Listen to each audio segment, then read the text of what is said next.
बोलो श्यावर रामचंद्र भगवान की जय। बड़ी सुंदर कथा ज्ञान दीपक की चल रही है। उसी क्रम में आगे बढ़ें तो कहते हैं कि योग अग्नि प्रकट करके समस्त शुभाशुभ कर्म रूपी ईंधन लगाकर और वैराग रूपी मक्खन को कहते हैं कि अग्नि में गर्म करे ताकि उसका ममता रूपी मल जल जाए, तो बचा हुआ जो ज्ञान रूपी घी है उसको निश्चयात्मक बुद्धि से ठंडा करे। फिर तब विज्ञान रूपिणी बुद्धि विशद घृत पाई और चित्त दिया भरी धरे ये दृढ़ समता दियटी बनाई।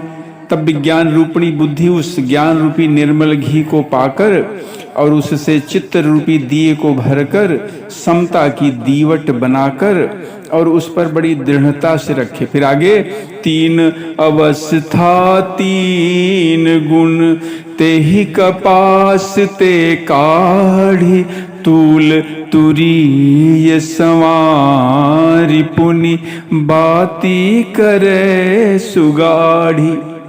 जागृत, स्वप्न और सुसुप्ति तीनों अवस्थाएं सत रज तम तीनों गुणों रूपी कपास से तुरीवा आस्था रूपी रुई को निकालकर फिर उसे संवार कर सुंदर कड़ी बत्ती बनावे।